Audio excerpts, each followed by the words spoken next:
Alright, walk and talk video. Yay. Except I don't not really clear on my subject. Two things.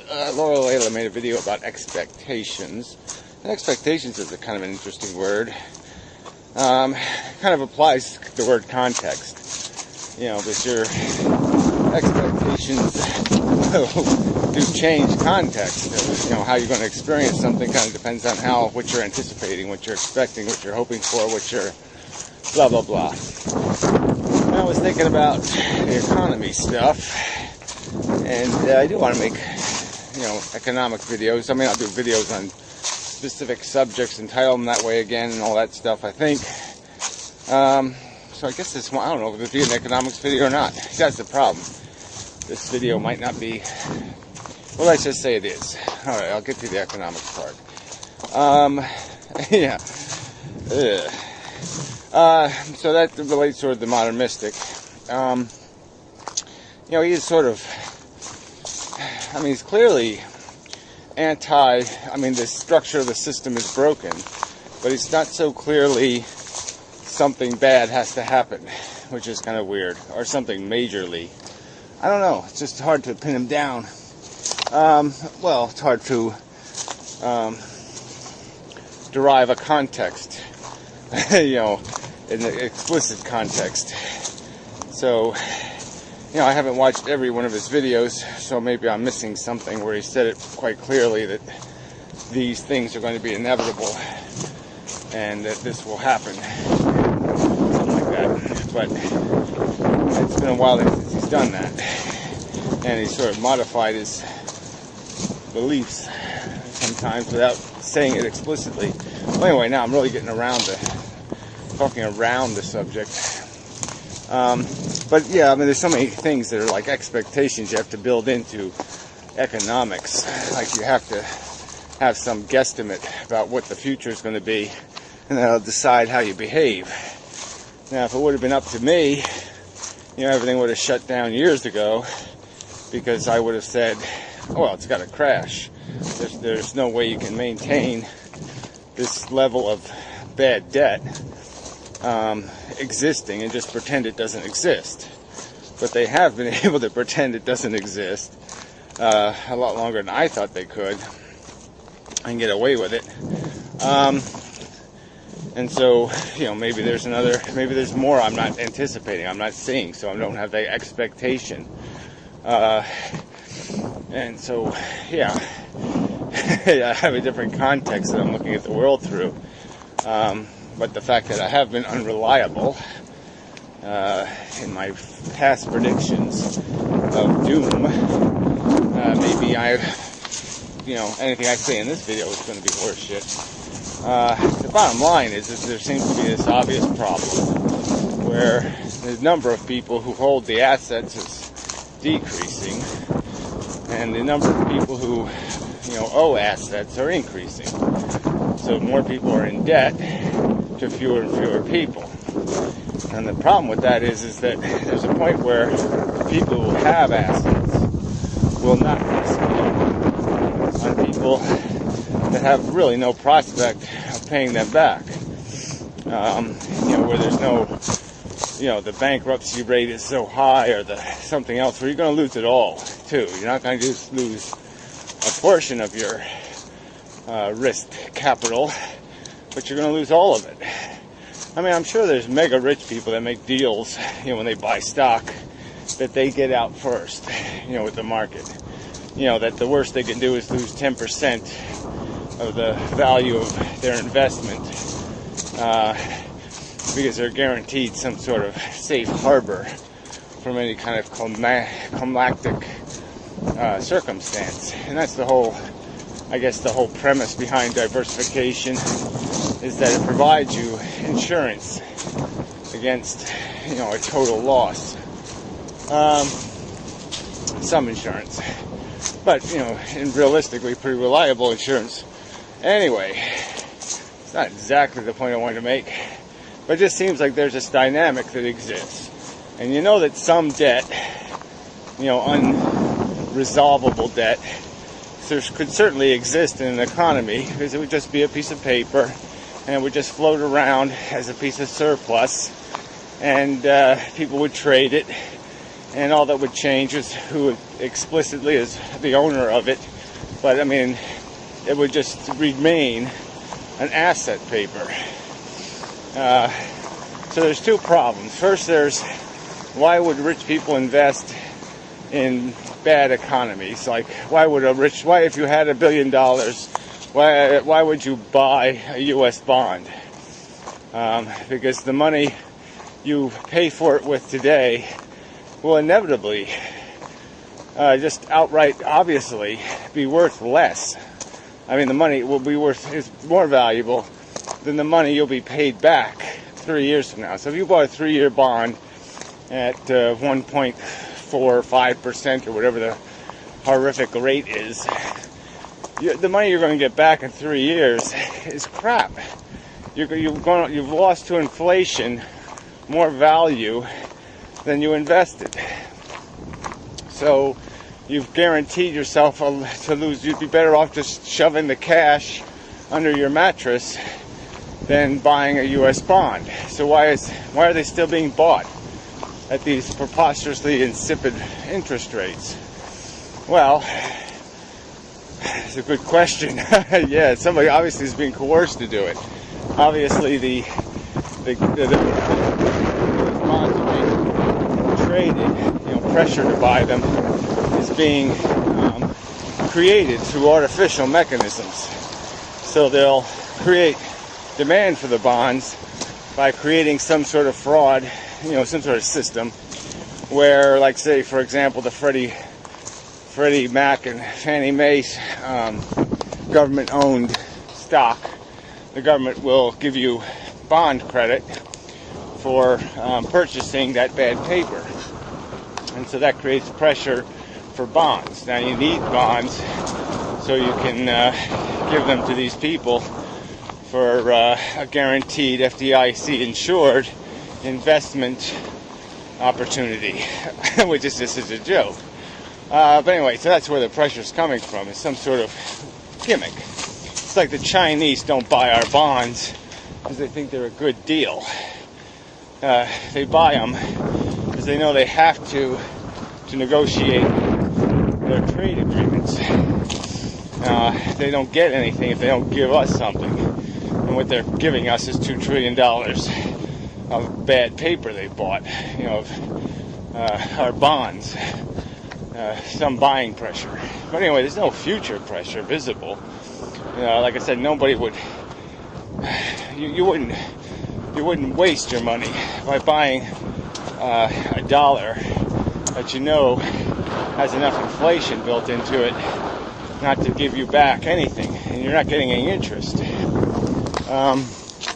So anyway, then these artificially low interest rates have also created this phenomenon where companies are deliberately borrowing money merely to game the system, because they can borrow at these preposterously low rates, and they can make more money on the capital, just even holding the capital. The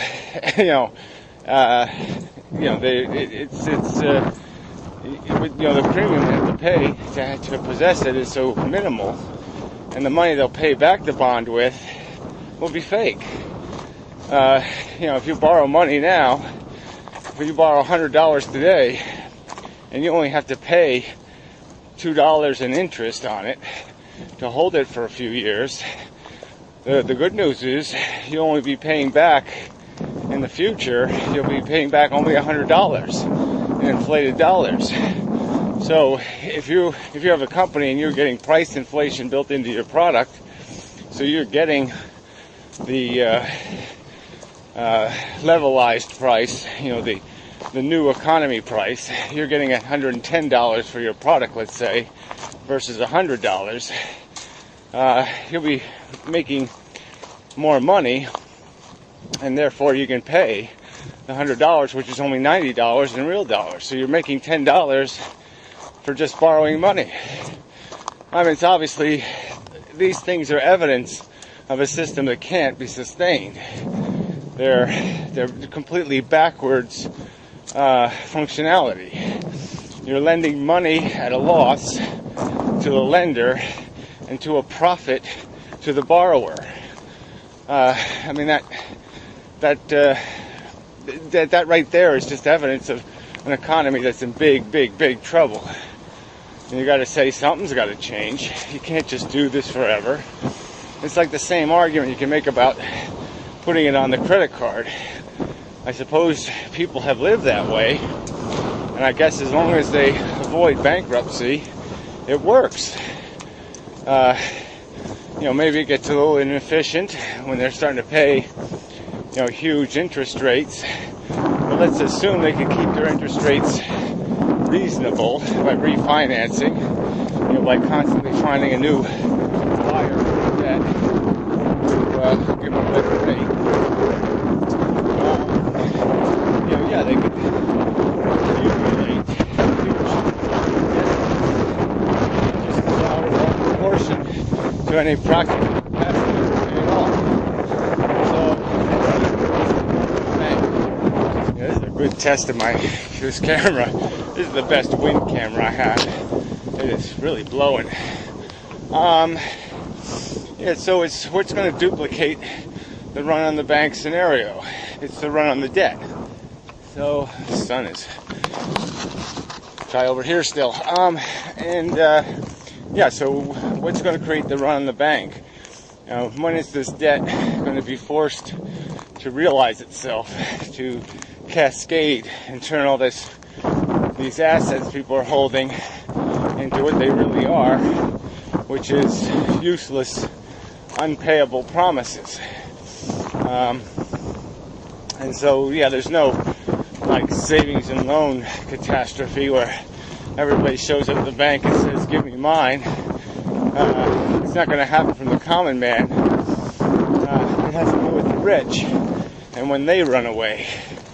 And so that's the question: is when do they run to hard assets? When do they run to some sort of ownership that is immune to the vagaries of bankruptcy? So, pretty well, the hard assets like food production and energy, those things don't have a hard bottom. They don't have a bottom like where they're worth nothing. They're not like every other stock that can turn into complete crap. So that's like the place to be. No matter what happens in the economy, there's certain pieces of ownership that have to recover their value. And property would be one of those, land and, farming production and resources, minerals and oil and other fuels, I suppose. And so the inflation in the commodities and the basic things like food and stuff, it's got to show itself. Because if I had $1 billion, that's what I would be bidding up on. That's what I would be bidding for, is ownership of those hard assets. A few thousand acres in Iowa, and maybe some old oil wells or whatever.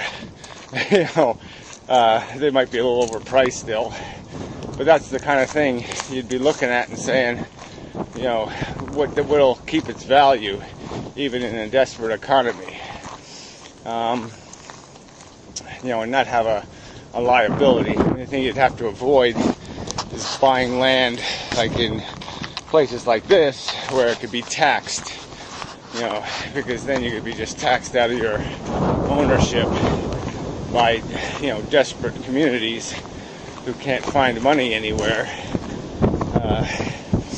So that's the only catch, I suppose. Really far away.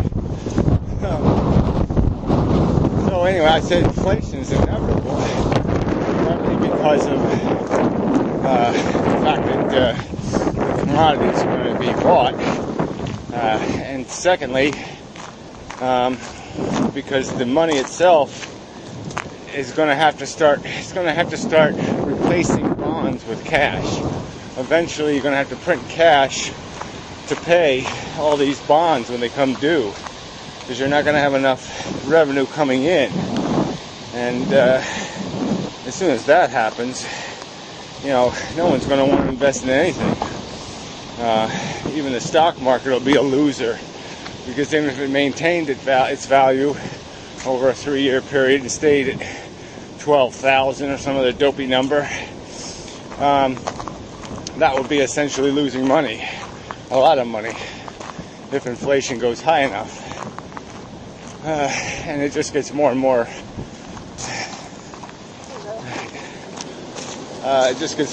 preposterous too. If interest rates are kept artificially low and inflation rises, as it has, in my opinion, in the real commodity, real world place, it becomes more and more the scenario where it becomes a borrower's advantage, and you can make money by borrowing money will become more and more powerful, and that will only drive it into the hole quicker. Yeah, something like that. Much. It is windy. It's a good test. So anyway, I didn't really get to it, and I have to think through it some more, and whatnot and so forth. Yeah. So till next time, and such.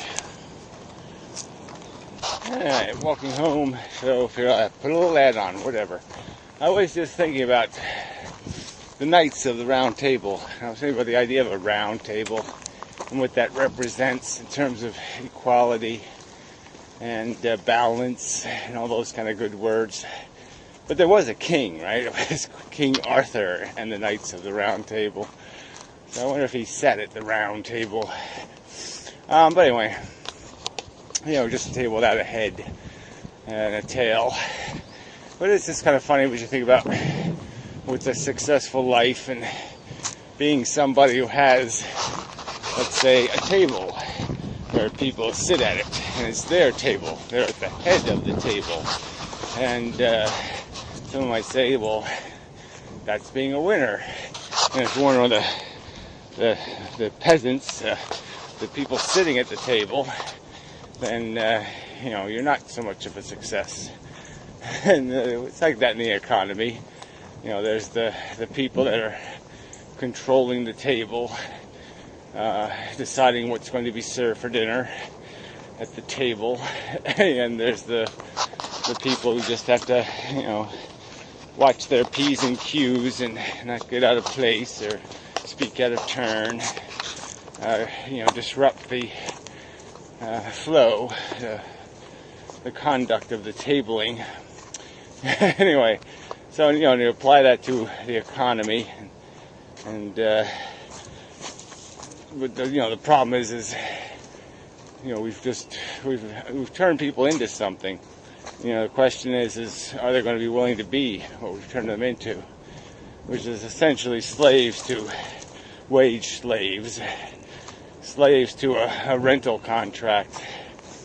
Even a mortgage now it's a rent, because people get buried under them, and it's just another way of renting is to have a mortgage.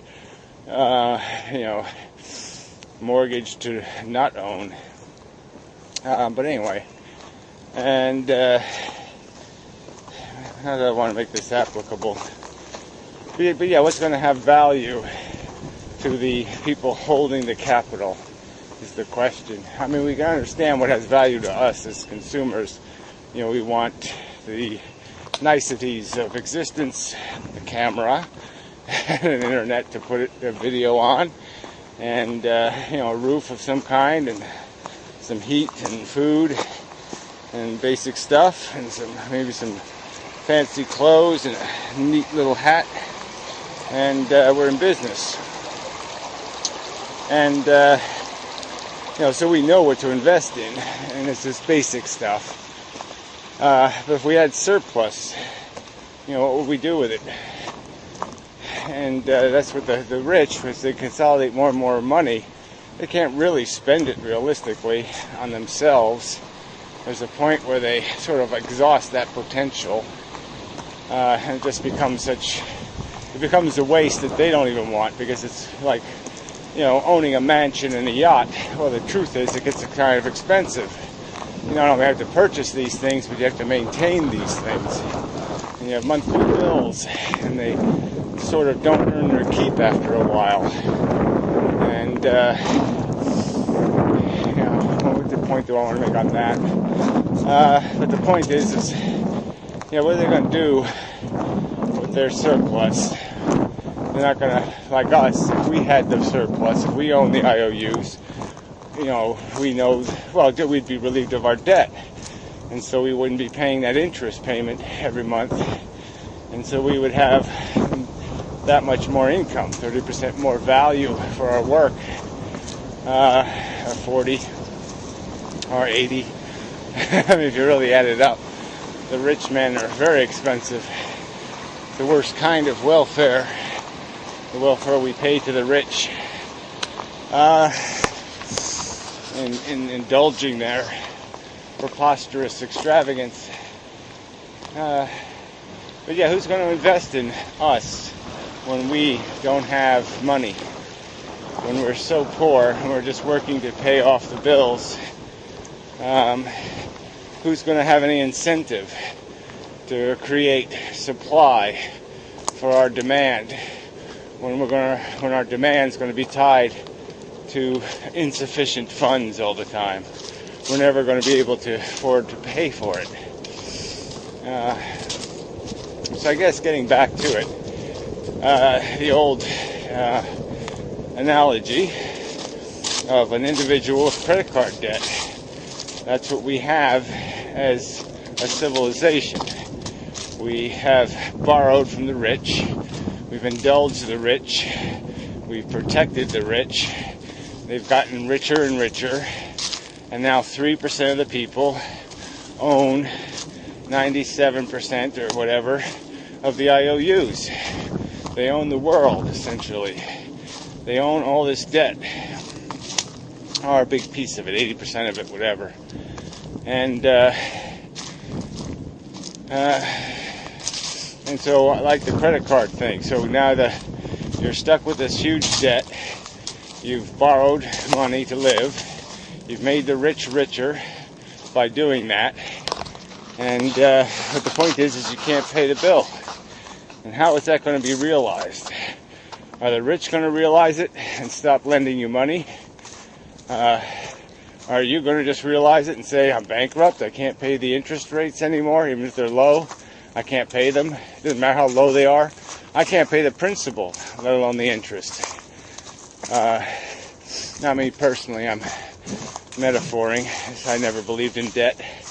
But anyway, so what do? How do we know when it's too much? Like if I was to have a credit card with an unlimited credit, whatever you call that, how high could I go before I'd have to go bankrupt? And that's an interesting question. And the real question, I guess, is how long can it last before there is a 30% interest rate on the U.S. government? Before the U.S. government has to pay a premium for that debt, to maintain the debt. And obviously we're nowhere near there, because the U.S. government's not paying hardly any interest on debt. And it's doing it because it just keeps saying, I'll refinance. And it keeps refinancing with itself. So it's essentially borrowed the money from its own reputation, or something like that. And everybody's going for it. So when do the rich say, oh, wait a minute, I'm getting caught into something that's just going to crash. I don't want to own that credit card debt, because there's no way that bum can pay it. So why would somebody run to owning that? Like, say somebody, if I had $100,000 worth of credit card debt, and who would buy it? Who would buy that debt and say, yeah, that's a good investment, because he'll be able to pay the interest, and he'll eventually pay the principal. Or he'll pay so much interest it won't matter. He doesn't have to pay the principal, because he'll pay 5 times the principal in interest over time, because he'll never get out of the debt. Well, I'm just saying, so there seems that like there has to be a place where this goes into bankruptcy, where it's just stated the debt's bad, it's got to be dissolved, and there's only 2 ways to do it. You either inflate your way out of trouble. That is, if I make there a huge amount of inflation, then the money I have to pay back is irrelevant. Because if it's $100,000 I owe, and a loaf of bread costs $50,000, then obviously it's going to be really easy to pay my debt back in that economy. Or you have to crash the markets. You have to crash the ownership. You have to tell all these rich people they're not rich. You have to basically tear up all this bond paper and stock paper and bullshit paper and get back to something real that establishes value. And yeah. So, but like I said, I would have figured it would have crashed a few years ago. It's just so I can't say it's over tomorrow, but it's got to be over soon. Somewhere it's just going to start unraveling, and one guy's going to say, "Pay me the money you owe me," and that guy's going to turn to the next guy and say, "Pay me the money you owe me," and that guy's going to turn to the next guy, "Pay me the money you owe me," and everybody's going to turn, and eventually there's no one, like an Abbott Costello routine, there's no one else to turn to, and no one, the debt ain't going to get paid. The bill ain't going to get paid. And somebody who was rich is not going to be rich anymore. Yeah, it seems inevitable. Anyway, yeah, sorry, kind of a wishy-washy video. But whatever. It's a video. Yeah, I'm just alive again. Eek. Anyway, till the later and such, so forth and whatnot. Well, let me take a little walk. Oh, hell with it. Yeah, take a little nap.